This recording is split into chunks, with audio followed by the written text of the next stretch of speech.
Capital நண்பர்களுக்கு வணக்கம். நான் உங்கள் நிரஞ்சன். ஆடு வளர்க்கறது அழகு பார்க்கறதுக்கு இல்ல, கோழி வளர்க்கறது கொஞ்சறதுக்கு இல்ல, இது ரெண்டையுமே அறுக்கிறதுக்கு தான் அப்படின்ற ஒரு சொலவாடல் தமிழ்ல இருக்கு. இது யாருக்கு பொருந்துதோ இல்லையோ, பாரதிய ஜனதா கட்சிக்கு ரொம்ப கனக்கச்சிதமா பொருந்தும். ஏன்னா அவங்க கூடவே பல ஆண்டுகளா பயணிக்கக்கூடிய கூட்டணி கட்சிகளை கண்டம் துண்டமா வெட்டி அந்த கட்சிகளுடைய விஷயங்களை சாப்பிட்டு அதன் மூலியமா ஒரு பெரிய இடத்துக்கு பாரதிய ஜனதா கட்சி வருவாங்க. அதுக்கு சமீபத்திய உதாரணமா தான் மாறி இருக்கு பீகார் மாநிலமும், அந்த மாநிலத்துடைய முதல்வராகவும் இருக்கக்கூடிய நிதிஷ்குமார். காரணம், முதல்வர் அப்படின்ற மிகப்பெரிய பதவியை விட்டுட்டு அவரு நான் மாநிலங்களவை உறுப்பினரா போறேன், ராஜ்யசபா மெம்பராக போறேன் அப்படின்னு போய் நாமினேஷன் ஃபைல் பண்ணியிருக்கிறாரு. இது வெறும் பீகார்ல மட்டும் இல்ல, வரக்கூடிய நாட்கள்ல தமிழ்நாட்டிலையும் இப்படியான ஒரு நிலைமை ஏற்படதான் போகுது. அதை பத்தி தான் இந்த வீடியோல நம்ம இன்னைக்கு விரிவா பார்க்க இருக்கிறோம். அதுக்கு முன்னாடி நம்ம சேனலை இன்னும் நிறைய பேர் சப்ஸ்கிரைப் பண்ணாம பார்த்துக்கிட்டு இருக்கீங்க. உங்களுக்கே தெரியும், உங்களுடைய ஆதரவை நம்பி மட்டும்தான் டெல்லியில இருந்து இயங்கக்கூடிய முதல் தமிழ் யூடியூப் சேனல் அதை நடத்திட்டு இருக்கேன். இப்போ இந்த மாதிரியான ரொம்ப ரொம்ப முக்கியமான இன்ஃபர்மேஷன்ஸ் உங்களுக்கு உடனுக்குடன் வந்து சேரணும் அப்படின்னா நம்ம சேனலை சப்ஸ்கிரைப் பண்ணிக்கோங்க. வாங்க இப்ப வீடியோக்குள்ள போலாம். பாஜக அப்படின்றது ஒரு மிகப்பெரிய ஆக்டோபஸ். அது எதை மேல கை வச்சாலும் அதை தன் பக்கம் இழுத்துக்கும், தனக்குள்ளேயும் உள்ள போட்டு புதைச்சிரும். கிட்டத்தட்ட இந்த விஷயத்தை இந்திய அரசியல்ல தொடர்ச்சியா பாரதிய ஜனதா கட்சி செஞ்சுக்கிட்டே தான் இருக்கிறாங்க. சமீபத்திய உதாரணத்தை பார்க்கறதுக்கு முன்னாடி கொஞ்சம் ரொம்ப சமீபத்திய கடந்த கால வரலாறையும் நம்ம பார்க்கலாம். சிவசேனா கட்சி பாரதிய ஜனதா கட்சி கூட நகமும் சதையுமா 25 ஆண்டுகளுக்கு மேல இருந்த ஒரு கட்சி. பாரதிய ஜனதா கட்சிக்கு மகாராஷ்டிராவில் வளர்றதுக்கான ஒரு ஸ்பேஸ் அப்படின்றத சிவசேனா தான் உருவாக்கி கொடுத்தாங்க அப்படின்னு சொன்னா அதுல மாற்று கருத்து கிடையாது. ஆனா அந்த சிவசேனாவை பாஜக என்ன பண்ணாங்க, அந்த கட்சியை 2 துண்டா வெட்டி அதுல ஒரு இடத்த உத்தவ் தாக்கரேவும் இன்னொரு பகுதியை ஏக்நாத் ஷிண்டே. யார் இந்த ஏக்நாத் ஷிண்டே? உத்தவ் தாக்கரேவுடைய நிழலாகவும் அவருடைய தளபதியாகவும் செயல்பட்டு வந்தவர். அந்த ஏக்நாத் ஷிண்டேவை வச்சு உத்தவ் தாக்கரேவை பகைச்சுக்கிட்டு அந்த கட்சியை 2 துண்டா உடைச்சு சிவசேனாவை கிட்டத்தட்ட முழுமையாவே பாஜக கைப்பற்றி வச்சிருந்தாங்க அப்படின்னு தான் சொல்ல வேண்டியதா இருக்கு. சரி, அதை செஞ்ச ஏக்நாத் ஷிண்டேவுக்கு பாஜக என்ன கொடுத்தாங்க? ஒரு 2 வருஷம் மட்டும் சரிப்பா உட்காந்துட்டு போ அப்படின்ற முதல்வர் நாற்காலியை கொஞ்ச நாட்களுக்கு மட்டும் அவர்கிட்ட கொடுத்துட்டு இப்போ அந்த முதல்வர் நாற்காலியையும் பாஜக தான் கைவசம் வச்சிருக்காங்க. இப்போ அந்த மாநிலத்துடைய முதல்வரா தேவேந்திர பட்னாவிஸ் அவர்கள் தான் இருக்கிறாரு. இனி வரக்கூடிய நாட்கள்ல, வரக்கூடிய ஆண்டுகள்ல காங்கிரஸ் கூட ஏதாவது ஒரு மிராக்கல் பண்ணி அங்க ஆளும் கட்சியா வந்துடலாம்.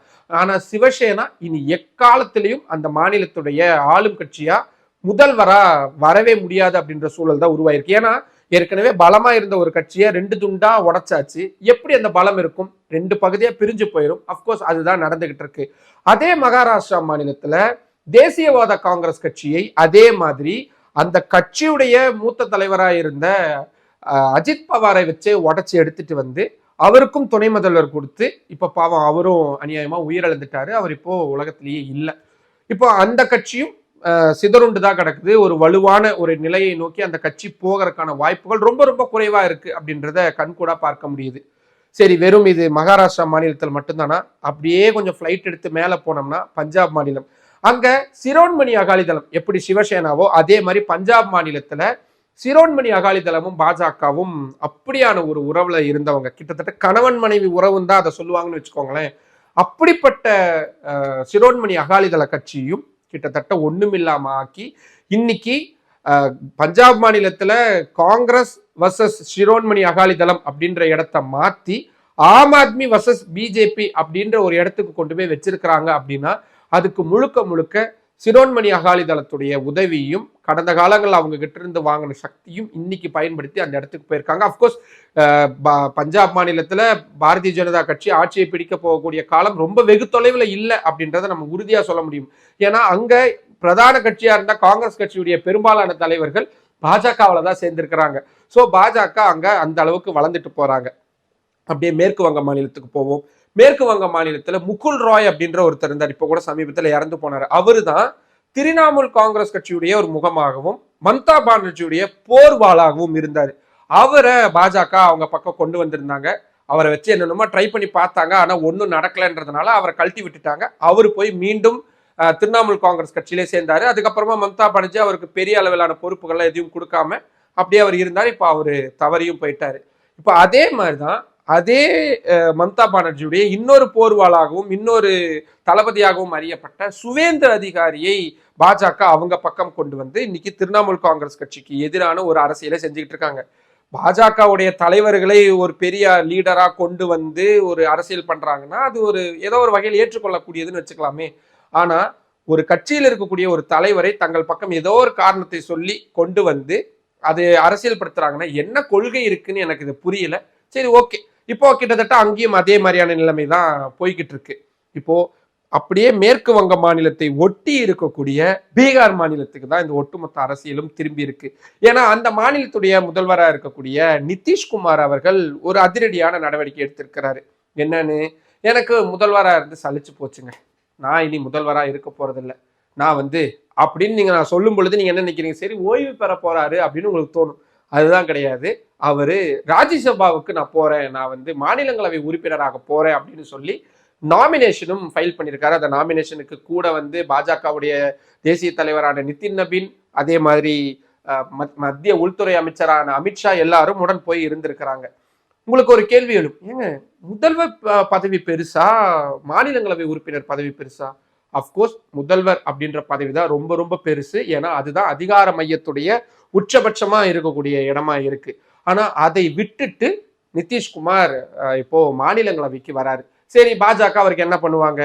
அவருக்கு மத்திய அமைச்சர் பதவி கொடுக்கலாம். மாநில அமைச்சர் பெருசா, மாநில முதல்வர் பெருசா, மத்திய அமைச்சர் பெருசான்னு பார்த்தா அப்கோர்ஸ் மாநில முதல்வர் தான். சரி, அதையும் தாண்டி இன்னும் கொஞ்சம் எக்ஸ்ட்ரா எதிர்பார்க்கிறார் அப்படின்னா துணை பிரதமர் அப்படின்றத ஒரு கொடுக்கலாம். டெபுட்டி பிரைம் மினிஸ்டர் அப்படின்ற ஒரு பதவியை கொடுக்கலாம். இந்தியாவை பொறுத்த வரைக்கும் டெபுட்டி பிரைம் மினிஸ்டர் ஆகட்டும், இல்லாட்டி துணை முதல்வர்களாகட்டும், இது எதுவுமே அரசியல் சாசனத்தால் அங்கீகரிக்கப்பட்ட ஒரு பதவிகளா கிடையாது. அது ஒரு அலங்கார பதவி அப்படின்னு வேணா நம்ம எடுத்துக்கலாம். அப்படியே இருந்தாலும் கூட பிரைம் மினிஸ்டர் நரேந்திர மோடிக்கு கீழே தான் நிதிஷ்குமார் செயல்படணும். நிதிஷ்குமாருடைய அல்டிமேட் கோல் அப்படின்னு பார்த்தா அது பிரதமர் நாற்காலி அப்படின்றது தான். நான் ஏன் இதை உறுதியா சொல்றேன் அப்படின்னா, இந்தியா கூட்டணி உருவாகிறதுக்கு அடிப்படை காரணகர்த்தாவா இருந்தவர்கள் ஒருவர் நிதிஷ்குமார். ஆனா கூட்டணியில அமைஞ்சதுக்கு அப்புறம் யாரு முதல்வர் யாரு பிரதமர் முகம் அப்படின்னு வரும் பொழுது அவங்களுக்குள்ள சண்டை ஏற்பட்டதுனாலதான் இந்தியா கூட்டணியை விட்டு விலகி அவர் பாஜக கூட மீண்டும் சேர்ந்திருந்தாரு. அப்படி சேர்ந்தவருக்கு என்ன பரிசு கொடுக்க போறாங்க அப்படின்றதுதான் தெரியல. இன்னொரு விஷயமும் இருக்கு. அடுத்த ஆண்டு இப்போ குடியரசுத் தலைவராக இருக்கக்கூடிய திரௌபதி முர்மு அவர்களுடைய பதவி காலம் நிறைவடையுது. சரி, குடியரசுத் தலைவர் பதவி அப்படின்றத கொடுத்துருவாங்க அப்படின்னு வச்சுக்கிட்டா, ஆனா அதை வச்சுக்கிட்டு அவர் என்ன பண்ணுவாரு? ஏன்னா நிதிஷ்குமாருடைய ஐக்கிய ஜனதா தள கட்சியை பொறுத்த வரைக்கும் அவர் தான் ஒரே சிங்கிள் ஆர்மி. அவரை வைத்து மட்டும்தான் அந்த கட்சி முழுமையா இயங்கக்கூடியது. அப்படி ஒருவேளை அவரு குடியரசுத் தலைவராக ஆயிட்டாருன்னா அவரால் தீவிர அரசியல்கள்ல எதுலையுமே ஈடுபட முடியாது. அப்போ கட்சி யார் பார்த்துக்குவா? ஆனா அதுக்கும் பாஜக ஒரு பிளான் வச்சிருக்கிறாங்க. என்னது? வாரிசு அரசியலை கடுமையா எதிர்க்கக்கூடிய பாரதிய ஜனதா கட்சி பீகார் முதல்வர் நிதிஷ்குமாருடைய மகனை துணை முதல்வராக கொண்டு வந்துடலாம் அப்படின்ற ஒரு பிளான் வச்சிருக்கிறாங்க. எப்படி இப்போ தமிழ்நாட்டிலேயோ இல்லை மற்ற மாநிலங்கள்லையோ வாரிசு அரசியல் பாருங்க, அப்பாக்கு அப்புறம் பையன், பையனுக்கு அப்புறம் பேரன், இப்படியே வருது அப்படின்னு சொல்லக்கூடிய பாஜக பீகார்ல அவங்களுக்கு வசதியா இருக்கணும் பொழுது அவங்க கொள்கைகள்ல கொஞ்சம் சமரசம் செஞ்சுக்கிறாங்க, வளைஞ்சு கொடுத்துக்கிறாங்க. சரி, அதை விடுங்க. இப்போ பிரச்சனை என்னன்னா, பீகார் முதல்வர் நிதிஷ்குமாருடைய பையனுக்கு அரசியல் அப்படின்றது ரொம்ப ரொம்ப புதுசு. அவர் பொதுவெளிகள்ல வந்ததே ரொம்ப சொற்பமான எண்ணிக்கையில தான். அப்படி இருக்கும் பொழுது அவரை துணை முதல்வராக்கி கட்சி அவர்கிட்ட கொடுக்குறாங்க அப்படின்னா கூட இருக்கக்கூடிய மற்ற தலைவர்கள் என்ன நினைப்பாங்க? ஏங்க நேத்து வந்தவர் கட்சியோட தலைவரா அப்படின்னு வருவாங்க.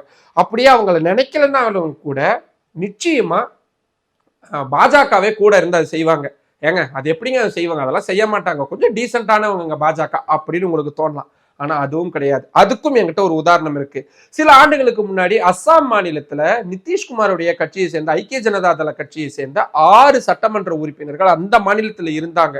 அப்போ பாஜகவும் நிதிஷ்குமாரும் கூட்டணியில தான் இருந்தாங்க. ஆனா அந்த 6 சட்டமன்ற உறுப்பினர்களையும் தங்க கட்சிக்குள்ள கொண்டு வந்தாங்க பாஜக. இன்ஃபேக்ட் அந்த சிச்சுவேஷனுக்கு அப்புறம் தான் நிதிஷ்குமார் பாஜக கூட உறவை முறிச்சுக்கிட்டு வெளியே போயிருந்தாரு. அதுக்கப்புறம் ஒரு ஒன்னா சேர்ந்து இப்ப என்னெல்லாம் பண்ணிட்டு இருக்காரு அப்படின்றது உங்களுக்கு தெரியும். ஸோ கூட இருக்கும் பொழுதே அந்த கட்சிகள்ல பலவீனப்படுத்தக்கூடிய வேலைகளை பாஜக செஞ்சிருக்காங்க அப்படின்றதுக்கு ஒரே ஒரு உதாரணம். இப்படி என்னால நிறைய உதாரணங்களை சொல்ல முடியும். இப்போ கட்சி ஒருவேளை அப்படி பல துண்டுகளா உடையுது அப்படின்னா அதன் மூலியமா பலன் பெறக்கூடியது பாஜக தான். ஏன்னா இப்ப நிதிஷ்குமார் முதல்வர் நாற்காலியிலிருந்து எந்திரிச்சு போனதுக்கு அப்புறமா அங்க உட்கார வைக்கப்பட போறவரு பாஜக கட்சியை சேர்ந்தவர். அது அவங்களும் கிட்டத்தட்ட உறுதியா தான் சொல்லி இருக்கிறாங்க. ஏன்னா இதுக்கும் அவங்க கடந்த சில ஆண்டுகளாகவே ரொம்ப பிரில்லியண்டான ஹோம்ஒர்க் அப்படின்றத பண்ணியிருக்கிறாங்க. என்ன பண்ணியிருக்கிறாங்க? போன 2020 பீகார் சட்டமன்ற தேர்தல் அப்போ போட்டி போட்ட இடங்கள் அப்படின்னு பார்த்தா நிதிஷ்குமார் கொடுக்கக்கூடிய இடத்தை வாங்கக்கூடிய இடத்துலதான் பாஜக இருந்தாங்க. ஆனா இந்த 2025 பீகார் சட்டமன்ற தேர்தல் அப்போ 2 பேருமே 101 சரிசமமான இடத்துல இருந்தாங்க. இதுல ரொம்ப விசித்திரமான விஷயம் என்னன்னா, நிதிஷ்குமார் கட்சியை விட பாஜகவுடைய கட்சியுடைய வாக்கு சதவிகிதமும் அதிகம், அதே மாதிரி சட்டமன்ற உறுப்பினர்களுடைய எண்ணிக்கையும் அதிகம். என்னதான் அவங்க தனிப்பெரும் கட்சியா இருந்தாலும் நிதிஷ்குமார் மேல எங்களுக்கு பயங்கர மரியாதை இருக்குங்க, அவரே முதல்வரா இருக்கட்டும் அப்படின்னு விட்டு கொடுத்திருந்தாங்க. அப்படி விட்டு கொடுத்தப்பவே யோசிச்சேன் நான், இவங்க அவ்வளவு நல்லவங்களாம் கிடையாது அப்படின்னு யோசிச்சா இப்ப அதுதான் நடந்திருக்கு. நிதிஷ்குமாரை முதல்வர் நாற்காலியிலிருந்து அப்புறப்படுத்தி விட்டு அந்த இடத்தில் பாஜக போய் கச்சிதமா உட்காடுறாங்க. அவ்வளவுதான். இனி வரக்கூடிய ஆண்டுகள்ல பாஜக தான், பாஜக வர்சஸ் தேஜஸ்வி யாதவ், பாஜக வர்சஸ் காங்கிரஸ் அப்படின்ற மாதிரியான சினாரியோ பீகார் மாநிலத்திலையும் வருது அப்படின்றது கிட்டத்தட்ட தெளிவாயிருக்கு. ரொம்ப பிரில்லியண்டான பிளானா இருக்குல்ல. இதுதான் தமிழ்நாட்டுக்கும் வரப்போகுது. என்ன வரப்போகுது?